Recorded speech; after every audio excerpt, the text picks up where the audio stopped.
सदगुरु कबीर देव कहते हैं, राम नाम बिन मिथ्या जन्म गमायो हो, सेमर से सुबह जो जहड़े ऊन परे पछताई हो। जैसे मदपी गांठ अर्थ दे घरऊ की अकल गमाई हो, स्वाद बोद्र भरे धोखे से ओसे प्यास न जाई हो। दरबहीन जैसे पर स्वार्थ मन ही माहे तबाई हो, गांठी रतन मर्म नहीं जाना पारख ली ना छोरी हो। और कहे कबीर यह अवसर बीते रतन न मिले बहोरी हो। मेरे भाई बहनों, ये रतन तुम्हारा जो मानव का शरीर है, ये बुद्धि है, ये विकास है, और इस विकास पर हमको पहुंचा दिया है, और फिर भी हम विकास नहीं करना चाहते हैं, तो कल्याण कब करेंगे? राम नाम बिनु हमने राम को और नाम को नहीं जान पाया कि राम क्या है और नाम क्या है। इन दोनों में हम भूल करके और यानी जहरा गए, मिथ्या चले गए। मिथ्या माने धोखा, धोखे में अपने आप को डाल लिया, अपने आप को हमने मनुष्य नहीं समझा। राम का अर्थ होता है नख से और सिख तक रमा हुआ है चारों खानियों में, उसको राम रमैया राम कहते हैं। उसको हम जान नहीं पाए, हम केवल एक को राम कहते हैं और एक मनुष्य को हत्यारा और दैत्य कहते हैं, निशाचर कहते हैं, रजनीचर कहते हैं, और एक को एक मार रहा है। तो बताइए वो राम कैसा है? उस राम को नहीं जान पाए। राम तो हर घट में बैठे हैं। इतनी दया होगी, इतनी करुणा होगी, ये बौद्ध भगवान में थी। उन्होंने करुणा करके और अच्छे लोगों को बनाया कि भैया क्यों मार रहे हो, क्यों गालियां दे रहे हो, क्यों परेशान कर रहे हो दूसरे लोगों को? बुरे लोगों को तो फटकारना ही पड़ेगा। और हम राम हम किसे समझते हैं? या शरीर को? शरीर राम नहीं है। जो दशरथ के यहां जन्मे थे वो शरीर का नाम रखा गया था राम, और उन्हीं के शरीर का नाम था रूप। उसका नाम और रूप दोनों आते हैं। राम अदेक है, पारक है। तब सदगुरु ने कहा कि बिगड़ जाने तुम क्या जा रहे हो? अदेक है, इसको पारक कहते हैं। ये परखा जाता है, देखा नहीं जा सकता। राम हाथ जब शरीर मरने को तैयार होता है तो क्या देखते हैं? अम्मा की नारी देख लो, हथिया ने कहा जा में कि नहीं, कि वो देख रहे हैं कि इसमें से निकलते हुए कहां जा रहे हैं जी राम। परखा जाता है। हम ऐसे परखते नहीं है कि हर घट में राम बैठे हैं। एक राम से हम प्यार करते हैं, वो हमारा भाई है, हमारी जाति का है, और दूसरे राम को मार के खा रहे हैं, काट रहे हैं, उसे दुख दे रहे हैं, कलेश दे रहे हैं। हमने राम को नहीं समझ पाया, ना नाम को समझ पाया। राम नाम बिनु मिथ्या जन्म गमायो हो। यानी न तो राम को समझ पाए, ना नाम को समझ पाए कि नाम से कल्याण होगा, कि राम से कल्याण होगा। और होगा तो होगा कैसे? राम के साथ में दया करने पड़ेगी। किसी भी धर्म का मनुष्य हो, हमारे लिए वो राम है। नख से सिख तक उसकी शक्ति है। उस राम को जानो, वो राम हर घट में बैठे हैं। उस राम के लिए सदगुरु ने कभी नहीं कुछ कहा। उसके अंदर अवगुण भरे हैं, उन लोगों को ललकारा कि इन अवगुणों को त्याग दे। तू राम बनकर करे पंडित जी बन रहा है, ब्राह्मण बन रहा है, और किसी को ऊंच समझता है, किसी को नीच समझता है। ऐसे लोगों को फटकारा था महापुरुषों ने। बौद्ध भगवान ने भी फटकारा था। अंगुली माल को देखो कितना फटकारा, क्या तुझे मारने का आज्ञा किसने दी, और फिर जिंदा क्यों नहीं कर रहा है? उसे ज्ञान हुआ तो गिड़गिड़ा करके पैरों में गिर पड़ा कि हे गुरुदेव, हम बहुत अहंकारी थे। यानी अच्छे बुरे को अच्छा बनाना ये संतों का काम है। राम नाम बिनु मिथ्या जन्म गमायो हो, जैसे मर से सुबह जो जहड़े ऊन परे पछताई हो। सदगुरु उदाहरण देना चाहते हैं कि हे मेरे संसार के लोगों, जैसे सुबह होता है, तोता कहते हैं उसे, उसने जाकर के सेमर के पेड़ पर जब बैठ जाता है तो उसके फूल को देखा, बड़ा खुशी हो रहा है, बहुत आनंद ले रहा है कि इसका फूल इतना अच्छा है तो इसका फल बहुत अच्छा लगेगा। वहीं पर उसने और ठिकाना बना लिया कि इसको मैं छोड़ूंगा नहीं, और जब तक ये पक नहीं जाएगा तब इसके फल को खाऊंगा। और जब फल पक गया, उसने जब फोड़ा तो उसमें से रुई निकल के उड़ी चली गई, रह गए रेलसी देखे। ऐसे ही मेरे भाई बहनों, हम तुम रेलसी देखे रह जाते हैं, पूरे जीवन में बच्ची बच्चा पैदा करते हैं, संसार के लोगों को ठगते हैं अपनी बच्ची बच्चों के तरह, और जब बड़े बड़े बच्चे हो जाते हैं तो बिटिया उड़ गई अपनी ससुराल के लिए, और बेटा भी उड़ गया, न्यारा हो गया, अब अकेले रह गए। बताइए, वो सुआ पछता रहा है। ऐसे ही हम लोग पछताते रहते हैं। सेमर से सुबह जो जहड़े ऊन परे पछताई हो, फिर कुछ नहीं है, फिर पछताना पड़ता है। इसलिए अपना कल्याण कर लो। कल्याण सदगुरु ने एक ही मार्ग बताया है, धर्मों से कल्याण नहीं होगा। किसी भी धर्म को मान लो, सभी धर्मों से ऊपर धर्म है, 2.5 अक्षर से बनता है धर्म, और 2.5 अक्षर में संसार समाया हुआ है। नारी, नर और आधे में नपुंसक, इनसे प्यार कर लो, 2.5 है गए पूरे। हम अपने बौद्ध धर्म को बड़ा मानते हैं, हम हिंदू धर्म को बड़ा मानते हैं, हम सिख धर्म को बड़ा मानते हैं। मेरे भाइयों, ये धर्म नहीं है। धर्म की परिभाषा तो बहुत आगे है।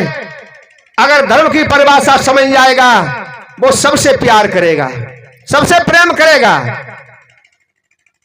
इसको धर्म कहते हैं। तो मेरे भाइयों, जैसे मद पी गांठ अर्थ दे, घरऊ की अकल गमाई हो। मद पीने वाले, पौआ पीने वाले भाई और बहनें, यहां भाई तो होंगे ही, हमारी माता बहनें तो ये करती नहीं है, उन्हें पूछो। जैसे मद पी गांठ अर्थ दे, अर्थ कहते हैं धन को, और गांठ को अपना खेती मकान घर गृहस्थी सब बेच के और पी गए। अकल बुद्धि कहां तुम्हारी खो गई, और दूसरों की बुराई में लगे हुए हो। तो बताइए, इसे मनुष्य कहते हैं? सच्चा जो हमारा रमैया राम था, वो अपने घर के में देख रहे हैं, दूसरे में नहीं देख रहे हैं। तो ये मद ही तो है, मद रूपी शराब पी रहे हैं, अज्ञानता रूपी शराब पी रहे हैं, दारू पी रहे हैं। अपने आप को समझ नहीं पाए कि हकीकत में हम कौन हैं, हमें क्या करना चाहिए। हमें किसी की बुराई में नहीं रहना चाहिए, सबको एक नजर से देखना चाहिए। बस उसी को तो हमने राम को पहचान लिया। रमैया राम की बात कही उन्होंने, सदगुरु कबीर देव ने, जो नख से सिर तक समाया हुआ है। तो ऐसे लोग राम को नहीं समझ पाते हैं। उन्हें किसी को तो मद चढ़ा हुआ कि हम जाति से बड़े हैं और ये जाति से छोटे हैं, और हमारे जो राम की बुराई कर रहे हैं। अरे राम की बुराई हम कर रहे हैं तो हमारे राम हुए बेके, हमारे तो राम है कि त्यारी अकेले राम है? वो क्या है जे? इसी को अज्ञानता कहते हैं। मेरे भाइयों, राम हर गट में बैठे हुए हैं। जैसे मद पी गांठ अर्थ दे, घरऊ की अकल गमाई हो। स्वादे बोध भरे दो, कैसे ओस से प्यास न जाई हो। ये ओस कैसी प्यास है? ओस जैसी प्यास है। अगर पानी पीना है, पानी कहते हैं स्वच्छ शब्द को, स्वच्छ वाणी को, जिससे अपनी रहनी बनाइए, जिससे अपनी वाणी को शुद्ध करिए, और जिससे अपनी कहनी अच्छी होगी और सुनना भी अच्छा होगा। जिनको ज्ञान इंद्री कहते हैं, वो हमारी पवित्र कब होंगी? जब पवित्र लोगों के पास बैठेंगे। संत की बुराई कभी नहीं होती है, और संत में अगर असंतता भरी है तो बाकी बुराई या तुम रोक लोगे तो कल दूसरी जगह पे होगी, क्योंकि वो तो चोरी कर रहा है, वो तो पकड़ा जाएगा। ये भी समझने की बात है। सच्चाई हम कह नहीं सकते हैं, और लीप लीप के और वाणी को रखते हैं, तो ये भी बात अच्छी नहीं है। भोले भाले जीवों को हम लूट रहे हैं। मेरे भाइयों, ये लूटना ही तो है, उनकी बुद्धि को लूट लिया, उनका विवेक हमने विपरीत में पहुंचा दिया, उन्हें अच्छा नहीं बनने दिया, उनको शिक्षा प्राप्त होने की शक्ति नहीं दी। ये कब मिलेगी इनको, बच्चों को? जब हमारी माँ पिताजी इनके पास शिक्षा होगी, इनके पास संतों का ज्ञान होगा, तो इन बच्चों में फिर आ जाएगा। यही तो है सच्ची बात। हम यहां से भूल रहे हैं और कोई बताता है तो उसमें गुस्सा हो जाते हैं, क्रोध करने लगते हैं। सदगुरु कबीर दुखी होकर के बड़े दुखी हुए, तब उन्होंने कह दिया, अरे बाप मान जा, हमारी अबे मान जा, तू तो बच्चा है लेकिन बाप बन रहा, उल्टी सीधी कह रहा, तो कह ले भैया लेकिन मान तो जा। कितनी अच्छी बात कही उन्होंने, लेकिन हम मानते नहीं हैं। बस यही सबसे बड़ी भूल हो रही है हमसे। इस भूल से हम हटना चाहिए। देखो एक छोटा सा दृष्टांत आता है। एक संत थे और वो संत क्या करते थे, मांगते थे और अपना भोजन खाते थे, और जब भोजन खाते थे तो दान मांगते थे।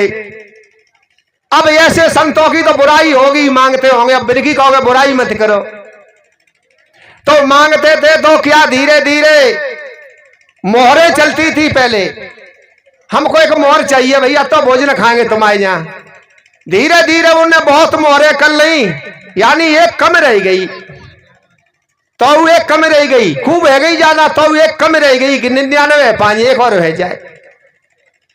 तो उन्होंने अपने चोटी में बांध के रखते थे। और भैया एक कोई बच्चा रहे समझदार, माने की चलो लकड़ियां टोल लाए घर में भोजन बनाने के लिए, से पेड़ पे चढ़ गया और बाई पेड़ के नीचे भी गिन उठे मोहरे निकाल के बाप मुंह में से, और गिन के और कह रहे हैं खूब इल्ला करके, अब की कोई आ जाए तो ये भोजन खाएंगे और एक मोहर मिलेगी तो बस 100 हो जाएंगी पूरी। तो मेरे भाई बहनों, उस लड़के वहां से सब संत चल दिए, निकल गए 2-4 कदम।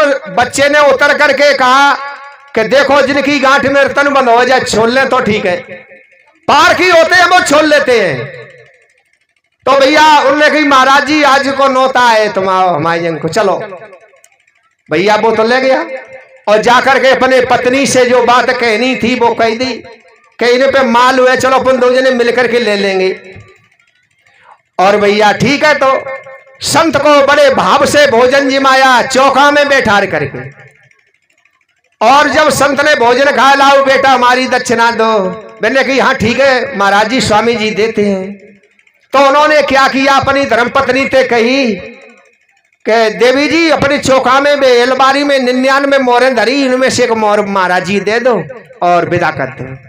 मैंने कही न्याना तेने पतो ना खेत को चलेंगी हती ना नन्या, अरे कि महाराज जी के बगल में तो रखी हती, अरे अपन दोनों ही जने हैं यहाँ देखो ले गो।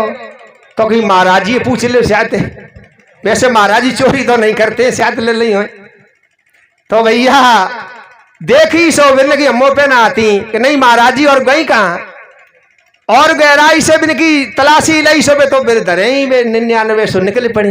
अरे महाराज जी तुम तो ईमान बिगड़ गो, तुम आओ ईमान बिगड़ गया। और भैया लेखो एक मोहर तुम बेसी दे रहे तुम्हें। तो मेरे भाई बहनों, गांठी रतन मर्म नहीं जाना, पार्क ली ना छोरी हो। जब बहन के अंदर जब भाई के अंदर पार्क होती है तो अपने अपने गांठ से रतन को छोड़ लो, अपने जीवन को अच्छा बनाओ, इसी से अपना अपना कल्याण कर लो। आपके पास सद्बुद्धि का खजाना भरा हुआ है और इस खजाने को व्यर्थ मत जाने दो। आज का ये शरीर कल नहीं रहेगा, और जो पहले था वो आज नहीं है, और आज है वो आगे नहीं रहेगा। आंखें दिखाई नहीं देंगी, दांतों से भोजन नहीं खाया जाएगा, कानों से सुनाई नहीं पड़ेगा, और पैरों से चला नहीं जाएगा। फिर क्या करोगे, क्या सुनोगे, क्या सद्बुद्धि पाओगे? इसलिए जो काल करे तय आज कर, आज करे तय अब, और पल में परले होएगी तो बहुर करेगा कब। इसलिए मेरे भाई बहनों, मेरा भी समय आ चुका है छोड़ पर, मैं अपनी वाणी को यहीं पर विराम देता हूं। बोलो सदगुरुदेव की जय।